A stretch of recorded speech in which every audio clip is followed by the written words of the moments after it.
출애굽 20장 3절 말씀 가지고 다른 신들을 내게 두지 말라라는 제목으로 말씀을 전하도록 하겠습니다.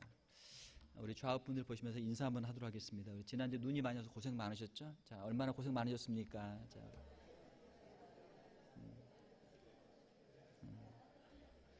저도 오랜만에 눈 치느라고 좀 허리가 좀 뻑적지근한데 이 교회에 오시느라고 여러분 수고 많으셨습니다. 오늘 우리 함께 10계명 중에 제 1계명 우리 함께 읽었는데 10계명 10가지 계명이 있습니다. 하나, 둘, 셋, 넷, 다섯, 여섯, 일곱, 여덟, 아홉, 10가지 계명이 있습니다. 그 중에 제 첫 번째 계명이 우리가 오늘 함께 읽은 말씀, 너는 나 외에는 다른 신들을 내게 두지 말라라는 말씀입니다. 자, 우리가 10계명 가운데 물론 다 중요하지만 가장 중요한 계명이 몇 번째 계명이 되겠습니까? 가장 중요한 건 첫 번째 계명. 첫 번째 계명을 지키면 나머지는 자연스럽게 다 지키게 되어 있습니다. 저희 어릴 때 고구마 이렇게 캐면 이렇게 넝쿨을 잡기 시작하면 줄줄줄 따라 나오거든요. 첫 번째 줄을 잘 잡으면 줄줄이 따라오게 되어 있습니다. 우리 주님께서는 10계명에 대해서 말씀하실 때 마태복음 22장 37절 이하에 보게 되면 예수께서 가라사대 내 마음을 다하고 목숨을 다하고 뜻을 다하여 주 너의 하나님을 사랑하라 하셨으니 이것이 크고 첫째 되는 계명이요 둘째는 그와 같으니 내 이웃을 내 몸과 같이 사랑하라 하셨으니 이것이 이 두 계명이 온 율법과 선지자의 강령이니라. 구약에 있는 모든 율법, 모든 선지서의 말씀을 다 정리하면 두 가지로 말할 수 있다. 첫 번째는 하나님을 사랑하라. 두 번째로는 내 이웃을 사랑하라. 그러므로 구약에 있는 모든 말씀이 결국 한 단어로 하면 뭡니까? 사랑이라는 단어죠. 우리가 10계명 하게 되면은 계명하게 되면 우리는 항상 어릴 때부터 부모님들에게 많이 혼나고 선생님들에게 혼나고 항상 이렇게 법에 속박을 많이 받기 때문에 왜 우리에게 이런 또 법을 줘가지고 그것도 10개씩이나 줘가지고 나를 그냥 힘들게 만드는가? 우리 그렇게 생각할 수 있습니다. 그러나 하나님이 우리에게 주신 이 10계명의 기본 정신은 뭐냐면 사랑이에요. 사랑. 하나님께서 내가 너희를 사랑한다 말씀하시는 것이고 너희도 나를 사랑하라. 사랑의 말씀. 사람들이 같이 이렇게 등산합니다. 여러분 등산 좋아하시죠? 등산하는데 어떤 사람들은 간단하게 올라가는 사람도 있지만 또 이것저것 싸가지고 그냥 배낭을 메고 올라가는 사람도 있단 말이에요. 그러면은 이 한 몸도 올라가기 어려운데 배낭을 메고 짐을 메고 올라가면 얼마나 힘들고 어렵습니까? 이거 얼마나 큰 짐이 되겠어요. 올라갈 때 보면은 이 사람들이 같이 올라가는 사람들이 무슨 관계인지 어떤 사이인지 금방 알 수 있어요. 여자가 올라가는데 무거운 짐을 등에 지고 막 힘들어하는데 남자가 그래? 너는 너 나는 나 하고 그냥 가면 어때요? 이 사람 두 사람 아무 사이가 아니에요. 아무 사이 아니에요. 그런데 여자가 조금 힘들어 그러면은 자기 힘들어 그러면서 배낭을 받아가지고 남자가 그냥 두 개 딱 메고 올라가면 이 사람은 이 남자하고 여자는 둘이 서로 사귀는 사이. 그렇죠? 남자가 여자를 좋아하는 사이란 말이에요.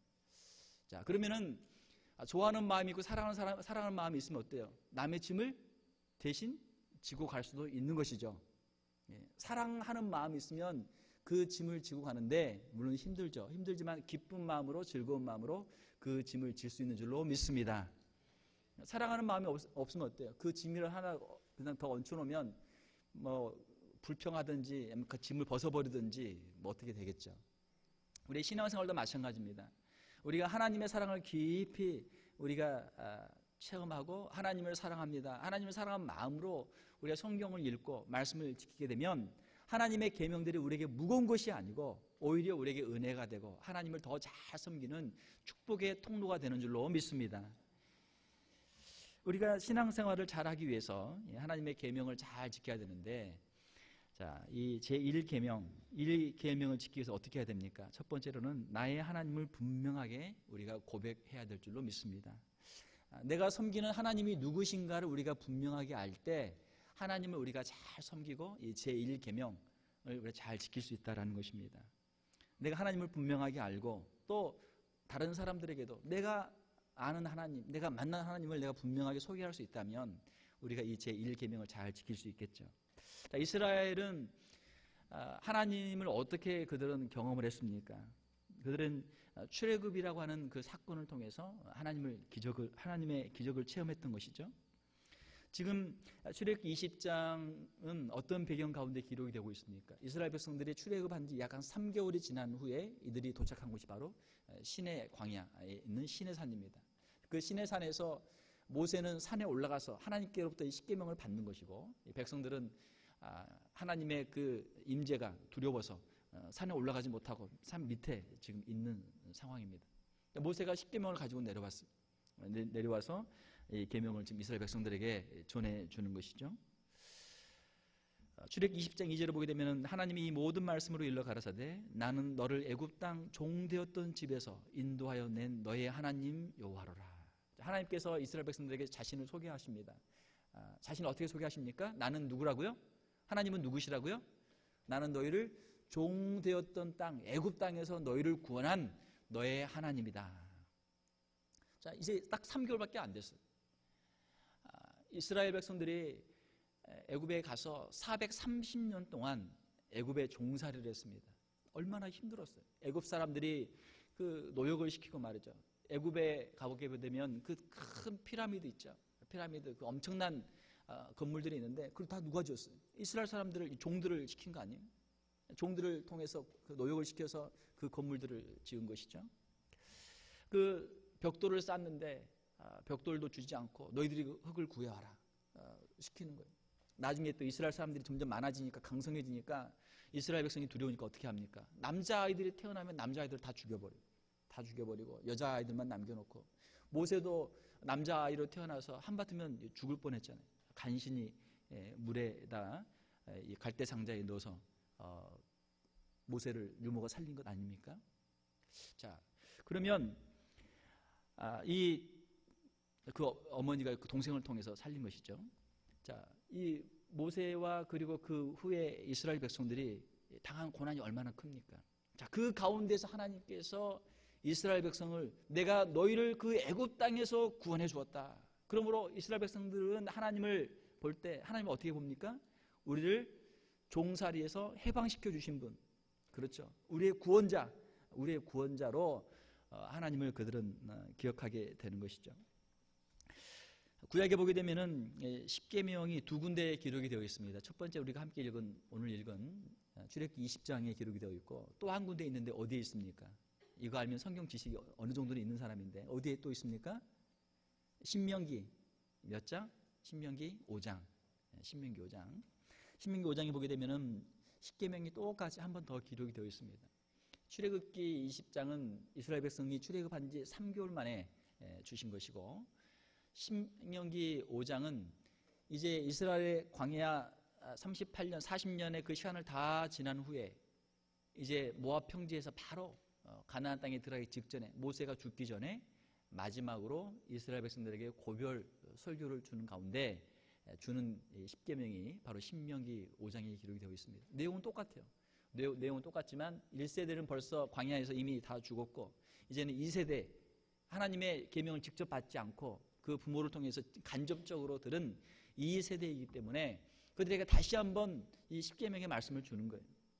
자, 이 십계명의 말씀을 줄 때 신명기에서는 어떤 의미가 있습니까?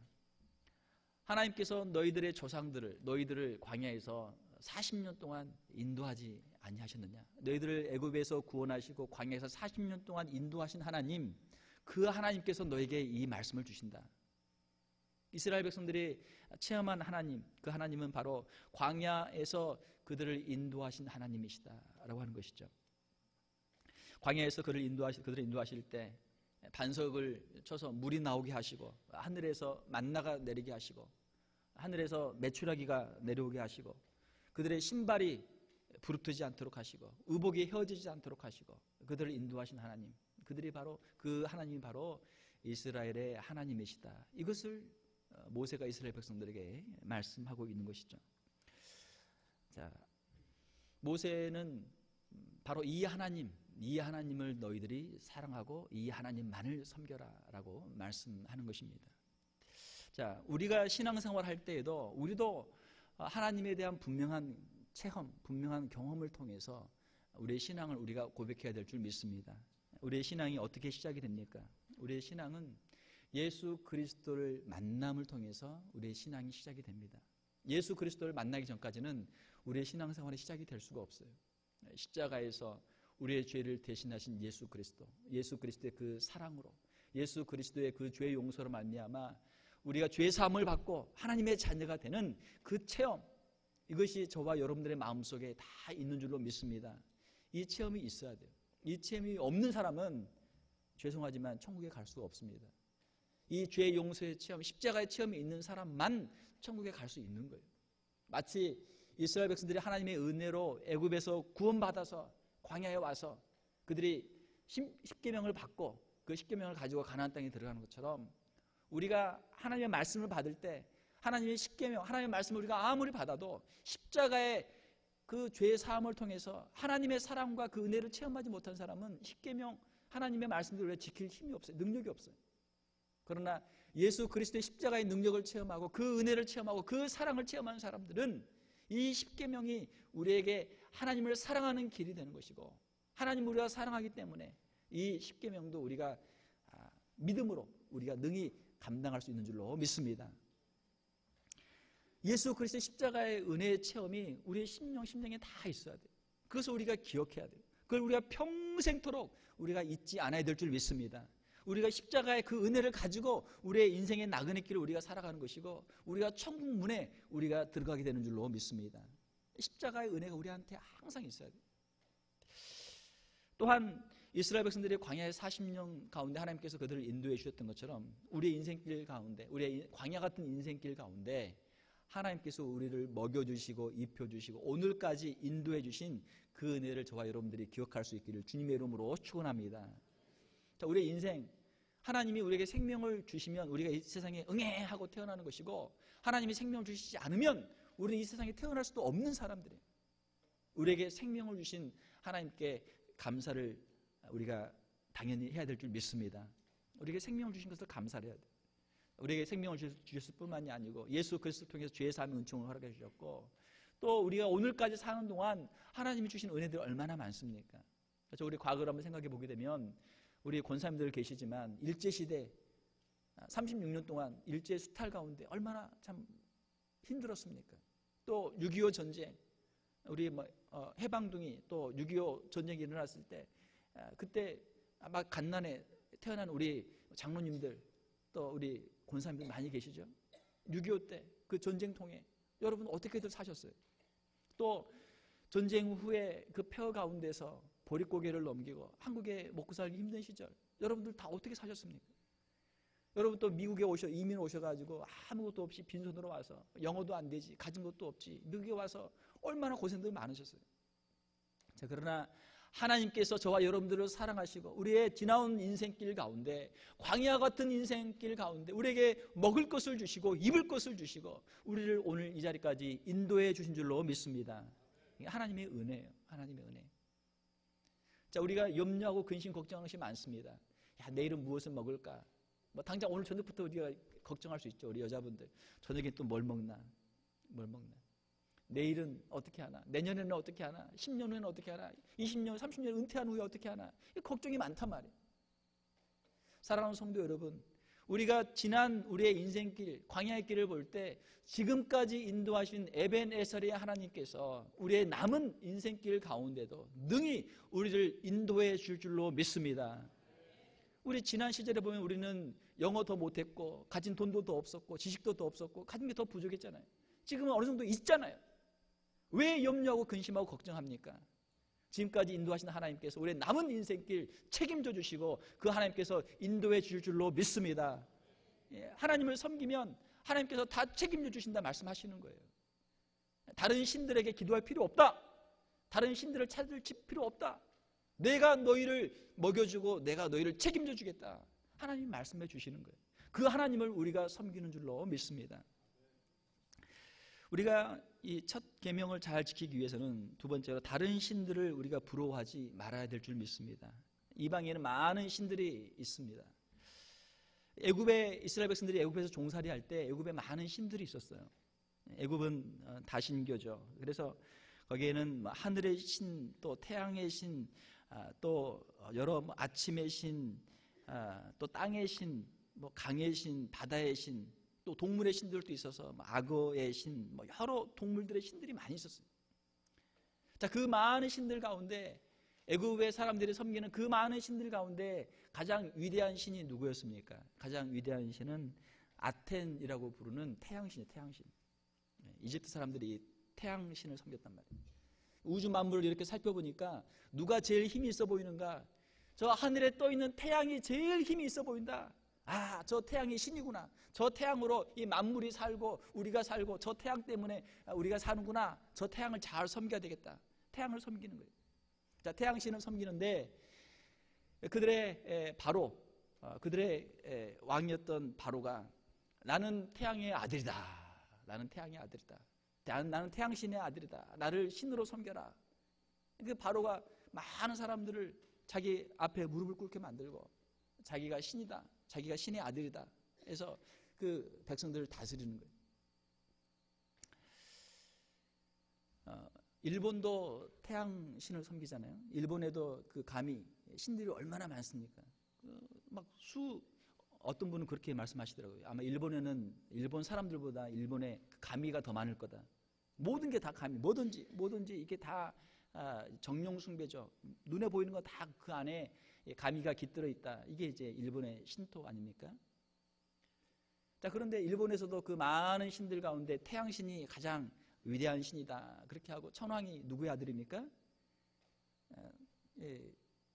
태양의 아들이다. 해서 천왕이다 해서 사람들에게 자기가 그렇게 숭배를 받는 거 아니에요? 또 태양만 섬기는 것이 아니고 또 달을 섬기죠. 달. 낮에는 태양을 섬기고 밤에는 달을 섬기고. 이게 고대 사람들의 그런 종교 생활이죠. 한 500년 전만 해도 500년까지 갈 것도 없어. 한 2, 300년만 가도 우리의 조상들, 우리의 할머니, 우리의 어머니, 우리의 할머니들이 새벽에 일찍 일어나서 우물에서 물 떠가지고 정화수를 떠가지고 거기다 하늘에 떠 있는 이 보름달을 보면서 달을 보면서 비는 거예요. 비나이다, 비나이다. 우리 자식들 장원급제하게 해주시고 우리 남편 돈 잘 벌게 해주시고 그렇게 빈 거예요. 얼마 전까지. 자, 그들이 빌었던 그 달 며칠 전에 이 정월 대보름이었잖아요. 달이 참 예쁘더라고요. 자, 그 달을 보면서 빌었는데 그 달이 신인 줄 알고 빌었는데 벌써 그 달나라 지금 갔다 온 지 한참 됐잖아요. 우주인들이 아폴로가 달에 착륙을 해서 거기서 사진을 다 찍어 왔잖아요. 달에 가면 뭐가 있어요? 거기 다 돌이 아니에요. 돌. 그냥 운석이란 말이에요. 운석. 지구를 이렇게 도는 달이죠. 태양도 마찬가지죠. 태양도 거기에 엄청난 폭발로 계속해서 열이 나는 별이죠. 우주에 있는 수많은 별들 중에 하나인 별, 그것이 태양이죠. 자, 그런데 사람들은 이 눈에 보이는 것들을 그들의 신으로 섬기는 거예요. 얼마나 어리석은 일입니까? 하나님이 만드신 해, 하나님이 만드신 달, 하나님이 만드신 우주 만물을, 피조물을 그들은 신으로 섬긴 거예요. 하나님은 말씀하십니다. 그것들은 신이 아니다. 그것들은 신이 아니다. 그것들은 피조물들이다. 만물의 영장으로 지음받은 너희가 어찌하여 피조물인 너희보다 못한 돌, 나무, 뭡니까? 바위, 산. 그런데 왜 절하고 복을 빌고 있느냐? 저희 어릴 때도 그 시골에 보면은 동네 어귀에 가면은 큰 나무가 있었어요. 나무가 있으면 종종 그 앞에서 구슬하는 거예요. 거기다 뭐 또 걸어놓기도 하고 말이죠. 거기 지나가면서 비는 거예요. 거기서 비는 거예요. 뭐 돌이든 나무든 뭔가 아무튼 보이기만 하면 사람들 그 앞에서 비는 거야.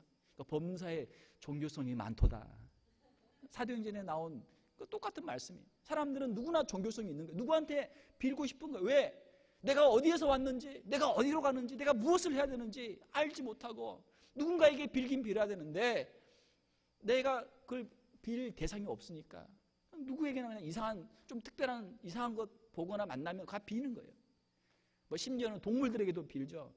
뭐 호랑이, 사자, 곰, 뭐 뱀, 뭐 소. 각 지역마다, 각 나라마다 어떤 동물들을 그거를 신성화해가지고 그 동물들 앞에 가서 비는 거예요. 얼마나 어리석습니까?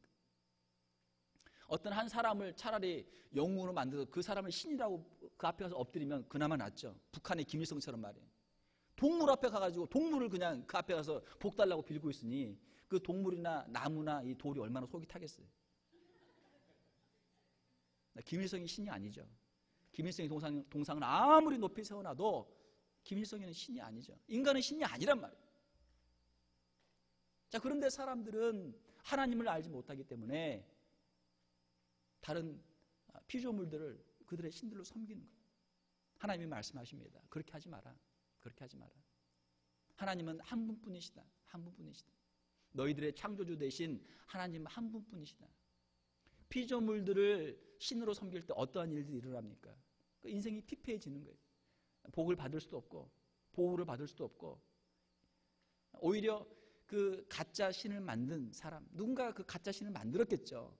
그 가짜 신을 만든 사람에게 이용당하고 악용당하고 거기서 고통당하다가 그냥 죽는 거예요. 얼마나 허망한 인생입니까? 자, 인생들이여, 어리석은 무지에서 깨어나라. 깨어나라. 하나님은 한 분뿐이시다. 할렐루야. 하나님 한 분뿐이시다. 이스라엘 백성들이 가나안에 갔을 때 가나안에도 많은 신들이 있었습니다. 가나안에도 많은 신들이 있었습니다. 그 가나안의 신들 가운데 특별히 바알 신을 이스라엘 백성들이 가서 또 섬기게 돼요. 하나님이 그렇게 말씀하시는데 하나님 말씀을 순종하지 못하고 또 가서 바알 신을 섬기는 거예요. 왜? 가나안에 갔더니 가나안 사람들은 바알이라고 하는 신을 섬기는데 다 거기 앞에 절하고 거기 가서 제사를 드리니까 우리도 그렇게 해야 되지 않을까? 우리도 가나안에 왔으니까 그렇게 해야 되지 않을까? 이 이제 유혹을 받게 된 것이죠. 이 바알은 어떤 신입니까? 바알은 고대 가나안인들이 섬겼던 풍요와 다산을 준다고 하는 그런 폭풍우의 신이었습니다. 비를 내리는 신이었습니다. 농사를 지어야 되니까 비가 필요하잖아요. 폭풍우를 보면서 야, 저게 신이다. 저 폭풍우 신에게 우리가 기도하고 우리에게 비를 달라고 우리가 빌어야 되겠다. 이렇게 가나안 사람들은 생각을 했던 것이죠. 비는 누가 주는 것입니까? 비는 하나님이 주시는 것이죠. 하나님이 주시는 것이죠. 사랑하는 성도 여러분, 우리가 세상의 신들을 우리가 부러워하지 말아야 될 이유는 무엇입니까? 그것은 이 세상에 있는 모든 신들은 하나님을 제외한, 창조주 하나님을 제외한 모든 신들은 다 피조물이기 때문에, 참 신이 아니기 때문에, 사람들이 만든 거짓 신이기 때문에 우리가 그 신들을 부러워할 필요가 없는 줄로 믿습니다. 강대국들이 섬겼던 신들이 있습니다. 바벨론이나 또 아수르나 로마나 강대국들이 섬겼던 신들이 있습니다. 그 신들을 우리가 섬길 필요도 없어요. 가나안 사람들이 섬겼던 신을 섬길 필요도 없어요. 애굽 사람들이 섬겼던 신을 섬길 필요도 없어요. 왜? 그들의 신들이 그 나라들을 보호를 해주지 못했기 때문에. 잠깐 볼 때는 야, 이 나라가 강한 나라니까, 애굽이니까, 이 나라가 아수르니까, 이 나라가 바벨론이니까, 여기가 가나안이니까, 여기가 로마니까 우리도 이 신들을 한번 섬겨야 되지 않을까? 우리의 마음속에 그런 유혹을 받는단 말이에요. 유혹을. 그러나 그것은 잠깐이고 그 신들은 참 신이 아니고 그들의 영원한 보호자가 되지 못하고 그 강대국들, 그 미신을 섬겼던 나라들은 다 사라져 간 줄로 믿습니다. 참신이 아니기 때문에 그들을 보호해 줄 능력이 없는 거예요. 우리가 그걸 보면서 부러워할 필요가 없단 말이에요. 오늘날도 많은 사람들이 세상을 보고 부러워합니다. 세상의 권력, 세상의 부, 세상의 명예나 쾌락을 보면서 야, 저것만 있으면 좋겠다. 나도 저것만 있으면 행복하게 살 수 있겠다. 나도 참 저것만 있으면 좋겠다. 우리의 마음속에 그런 것들을 부러워할 때가 있어요. 그러나 사랑하는 성도 여러분, 세상의 신들이 우리에게 진정한 행복을 주지 못하는 것처럼 세상의 그 권력이나 부나 쾌락 이런 것들이 우리에게 진정한 행복을 주지 못하는 거예요. 여러분, 과거에 왕들이 많이 있었습니다. 모든 권력을 한 손에 가지고 있던 왕들이 있어요. 조선시대에도 조선 왕조도 519년 동안 27명의 왕들이 있었습니다. 그 왕들이 과연 얼마나 행복했습니까? 그 왕들이 과연 얼마나 오래 살았습니까? 조선시대 왕들의 평균 수명을 계산을 해보니까 이거는 상식입니다. 얼마나 될 것 같아요? 44살. 우리 44살이 넘으신 우리 남성분들은 조선의 왕들보다 낫습니다. 할렐루야. 조선의 왕들보다 나아요. 왕 자리에 있지만 얼마나 그 자리가 위태위태합니까? 뭐 밥 먹으려고 그러면 거기서 독약 타가지고 그냥 독약 먹고 죽고 말이죠. 왕이지만 뭐 누가 또 칼로 찔러가지고 시해해서 죽고 말이죠. 왕이도 또 자기 마음대로 되는 게 아니잖아요. 사극 보면 어떻습니까? 아니 되시옵니다. 그 신하들 앞에 와가지고 다들 그냥 하면 또 왕이지만 에이 못 먹겠다. 너희들 마음대로 해라. 왕이라고 마음대로 하는 거 아니란 말이에요. 조선시대 왕들의 평균 수명은 44이었고 여러분 진시황이라고 진나라의 시황제 아주 그냥 그 권력이 대단했던 중국의 황제가 있죠. 자기의 신하들을 중국 전역에 다 풀어서 그 당시엔 그게 전 세계 아닙니까? 중국의 전 지역에 다 풀어서 가서 무엇을 구해오라? 불로초를 구해와라. 늙지 않는 식물을 구해와라. 그거 먹고 나 좀 오래 살아보자. 그렇게 해서 노력을 많이 했단 말이에요. 그래서 신하들이 전 지역에 사방이 흩어져서 불로초를 다 구해와가지고 그걸 열심히 드셨는데 몇 세까지 사셨습니까? 49살. 49살. 50이 넘은 우리 남성분들은 진시황보다는 더 나은 분들이에요. 할렐루야. 예. 저도 조선 왕보다는 오래 살았습니다. 이제 진시황을 향해서 이제 앞으로 나가고 있는데 우리가 역사적으로 가장 위대한 왕이었다고 말하는 알렉산더 대왕, 알렉산더. 그 마케도니아에서 시작해서 그리스와 로마와 또 페르시아와 그 전역 이집트까지 이제 그 전 지역을 정복했던 알렉산더 대왕. 알렉산더는 몇 살까지 살았습니까? 33살. 그 권력을 다 누리지도 못하고 그 젊은 나이에 30대 초반에 세상을 떠났습니다. 아무리 군사력이 있고 권력이 있어도 자신의 생명을 연장할 수 없단 말이에요. 부자도 마찬가지예요. 부자라고 오래 사는 거 아니에요. 장수촌에 가면 부자는 없어요. 다들 그냥 일반 서민들이 오래 사는 거예요. 전 서울대 보건대학장이었던 허정 박사가 세계 장수촌들을 탐방해가지고 그가 몇 가지 그 결론을 정리를 했습니다. 왜 어떻게 해야 장수할 수 있는가? 장수의 비결을 몇 가지를 정리를 했어요. 제가 한번 알려드릴 테니까 여러분 관심 있는 분들 한번 메모를 해보세요. 첫 번째로는 공기가 맑고 물이 맑은 곳이 장수촌이다. 그러니까 공기가 좋고 물이 좋은 곳에서 살아야 장수한다는 거예요. 당연한 거 아닙니까? 우리가 계속 숨을 쉬잖아요. 계속 코로 그냥 숨이 들어가잖아요. 우리가 아마 한 3분? 한 5분만 숨을 못 쉬면 아마 이거 살기 어려울 거예요. 물 계속 마시잖아요. 물. 요즘은 물을 비싼 돈 주고 마시더라고요. 어떤 분들은 돈 있는 분들을 보니까 어디 알프스, 또 피지 뭐 이런 데서 막 그 물을 갖다가 그 아주 비싼 돈 주고 마시더라고요. 그 물값이 가스값보다 더 비싸잖아요. 그 물이 가스보다 비싼 거예요. 그걸 마시는 거예요. 왜? 건강하려고, 오래 살려고. 운동선수들도 보게 되면은 열심히 막 뛰고 난 다음에 이렇게 마스크를 쓰고 하죠. 그게 뭐예요? 그 억시전, 산소. 공기가 필요하니까 그 산소 마스크를 쓰잖아요. 아마 언젠가는 이제 이 산소도 아마 시중에 판매가 될 것 같아요. 유통이 될 것 같아요. 사람들은 좋은 공기를 필요하니까 산소를 필요로 하니까 물만 마시냐? 산소도 마셔라. 그거 아마 분명히 누가 마치 만들어 준비하고 있을 거예요. 자, 장수촌은 공기가 맑고 물이 맑은 곳이다. 그곳에서 살아야 장수한다. 두 번째로 이분이 얻은 결론은 음식을 직접 만들어 먹는 소박한 식단을 가져야 장수한다. 뷔페 집에 가서 막 비싼 거 맛있는 거 요리하는 거 막 많이 먹는다고 장수하는 게 아니고 자기가 직접 풀을 뜯어가지고 자기가 농사 지어서 거기서 풀 길러서 야채 길러서 재배해서 그거 씻어서 그 자리에서 만들어서 그거 깨끗하게 소박하게 먹을 때 장수한다. 요즘 우리가 주로 먹는 음식들 어떻습니까? 다 가공식품이 많잖아요. 냉동식품. 그냥 그거를 재배를 해서 그냥 갖다 주면 좋은데 그렇게 안 한단 말이에요. 자꾸 거기다 뭘 막 좀 넣어. 막 첨가를 해. 색깔도 막 이상하게 막 만들고. 그 뭔가를 첨가를 해야만 냉장을 보관을 오래 할 수 있고 또 뭔가를 자꾸 쳐야 소비자들이 볼 때 야 이게 정말 멋있어. 색깔이 참 좋다. 색깔이 좋은 걸 오랫동안 이것이 왔는데 색깔이 좋은 거는 문제 있는 거예요. 색깔이 좋게 하려고 뭘 자꾸 거기다 막 뿌리고 타는 거야. 그게 안 좋아. 그게. 직접 그거를 재배를 해가지고 그 자리에서 먹어야 되는데 그렇게 못하니까 사서 먹는데 우리가 안 보는 데서 뭘 자꾸 뿌리고 막 자꾸 넣는단 말이에요. 이게 몸에 안 좋다는 거예요. 세 번째로는 그 장수하신 분들을 보면은 고령에도 나이가 많은데도 일손을 놓지 않고 계속 일을 한다는 거예요. 그러니까 나이가 들어서 노는 게 복이 아니고 나이 들어서도 일하는 게 복이고 그것이 장수의 비결이다라고 하는 거예요.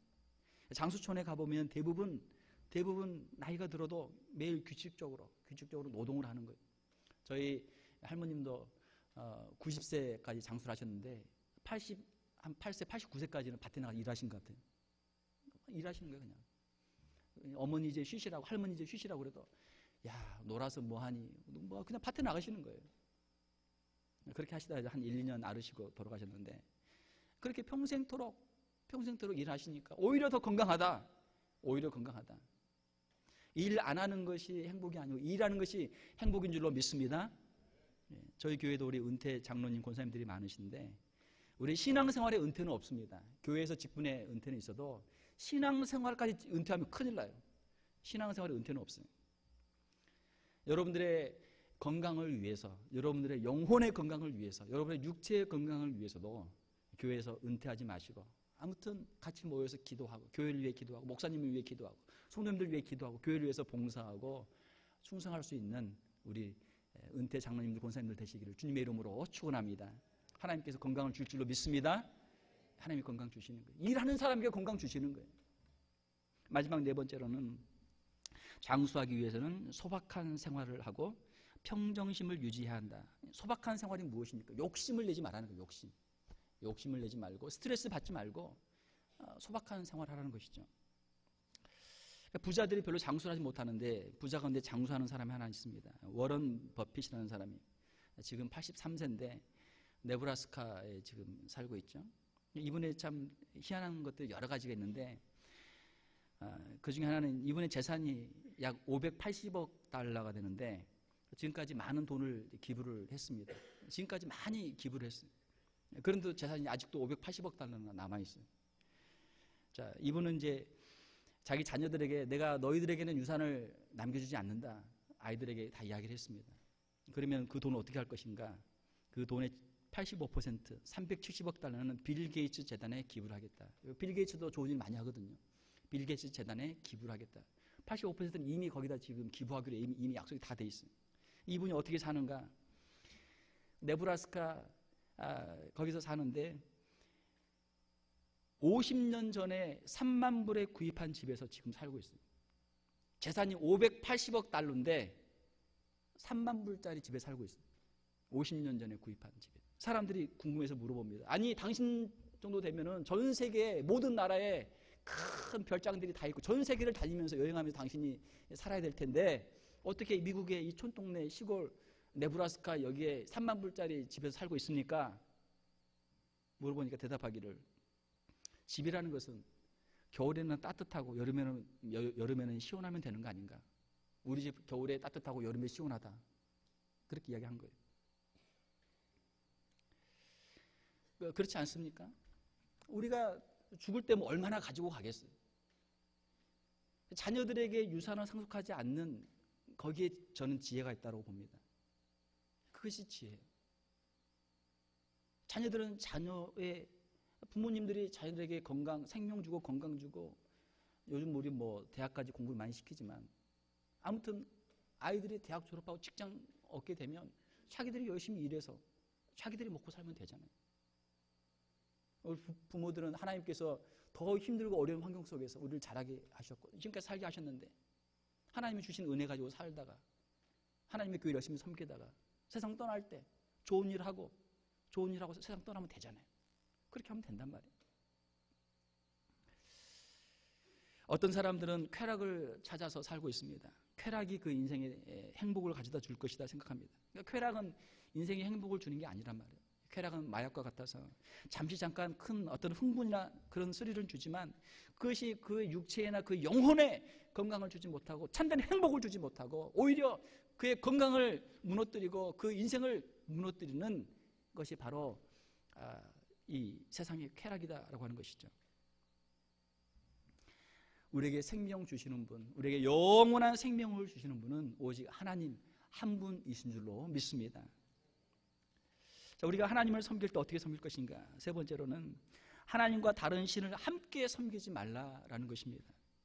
이스라엘의 구약의 역사를 보게 되면 이스라엘이 가지고 있는 바로 고질적인 문제는 무엇이냐면 하나님과 세상의 신들, 이방의 신들을 함께 섬기는 거예요. 이스라엘 백성들이 제사를 드리지 않았느냐? 제사 드렸어요. 이스라엘 백성들이 성전에서 하나님께 예배하지 않았느냐? 예배했어요.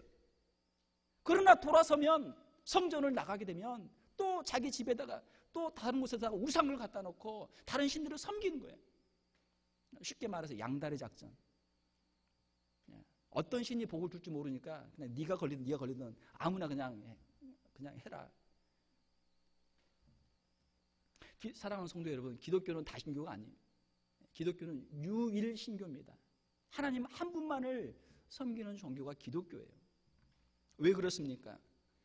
진정한 사랑은 한 사람만을 사랑하는 것이기 때문에 그런 거예요. 어떤 사람이 총각이 어떤 남자가 있는데 이 사람이 마음이 너무 좋아. 그래서 세상에 있는 모든 여자를 다 그냥 잘해줘. 모든 여자에게 다 잘해줘. 모든 여자를 다 사랑해. 집에 가면 아내에게 잘해주고, 직장에 가면은 또 뭐 직장에도 있고, 어디 다른데 여행 가면 거기에도 또 여자가 있고 말이죠. 가는 데마다 여자가 있어. 자, 이 사람이 과연 정직한 사람입니까? 이 사람이 과연 정말 인생을 잘 살고 있습니까? 아니죠. 아니란 말이에요. 따라서 한번 해봅시다. 아내는 하나입니다. 자, 따라서 해보세요. 남편도 하나입니다. 아내가 하나인 사람이 행복한 사람이에요. 아내가 둘, 셋 행복한 사람이 아니란 말이에요. 남편이 둘, 셋 행복한 사람이 아니란 말이에요. 우리가 하나님을 섬길 때도 마찬가지예요. 우리가 섬기는 하나님, 우리를 지으신 하나님, 우리를 낳아주신 아버지가 한 분이시듯이, 우리를 낳아주신 어머니가 한 분이시듯이, 우리를 지으시고 우리를 인도하신 하나님도 한 분이신 줄로 믿습니다. 하나님이 제일 싫어하는 게 뭐예요? 하나님이 제일 싫어하는 게 우상숭배, 다른 신들을 섬기는 것. 하나님이 너무너무 싫어하시는 거예요. 왜 자기 아버지가 아닌데 가서 그 사람 보고 아버지라고 그래요? 왜 자기 남편이 아닌데 그 사람한테 가서 남편이라고 그래요? 왜? 하나님은 이스라엘 백성들 향해서 너희가 영적으로 간음하였다. 아내가 자기 남편을 잘 섬기지 못하고 이 사람 저 사람 바람 피고 다니는 것처럼 너희가 하나님을 섬기지 못하고 영적으로 간음했다. 하나님이 가장 싫어하시는 거예요. 그러나 이스라엘 백성들이 그걸 해결하지는 못해요. 사랑하는 성도 여러분, 우리에게는 오직 우리의 창조주 되신 하나님 한 분만 계시는 줄 믿습니다. 세상에 있는 모든 건 다 피조물들이에요. 우리가 섬길 대상이 아니고 우리가 긍휼히 여기고 우리가 불쌍히 여기고 하나님께 영광을 돌려드리기 위해서 우리가 사용해야 될 그러한 것들인 줄 믿습니다. 말씀을 맺겠습니다. 오늘 우리가 이 말씀을 들으면서 우리 마음에 우리 한번 결단하기를 원합니다. 하나님만을 사랑하겠습니다. 하나님만을 사랑하겠습니다. 마음을 다해서, 목숨을 다해서, 뜻을 다해서 하나님만을 사랑하겠습니다. 세상의 모든 것들, 하나님이 주신 것들이고 주객이 전도되지 않도록 하나님이 주신 것들을 하나님을 위해서 드리는 삶을 살도록 하겠습니다. 결단할 수 있는 저와 여러분들 다 될 수 있기를 주님의 이름으로 축원합니다. 함께 기도하겠습니다. 하나님 아버지, 감사합니다. 이 시간 십계명 제1계명을 통해서 하나님 한 분만을 섬기도록 말씀하시는 내용을 다시 한번 우리의 마음에 새깁니다. 하나님, 우리의 마음속에 세상으로 향하는 마음들 하나님 성령의 불로 소멸하여 주시고 오직 하나님 한 분만, 참된 하나님만을 섬길 수 있는 저희들 다 되게 하여 주시옵소서. 하나님, 우리 안에 있는 모든 우상들을 버리게 도와주시고 세상의 헛된 것들을 버리게 도와주시고 하나님을 사랑하며 하나님을 위해서 우리의 남은 인생을 살아드릴 수 있는 귀한 성도들 다 되게 하여 주시옵소서. 거룩하신 우리 주 예수님 이름으로 기도하옵나이다. 아멘.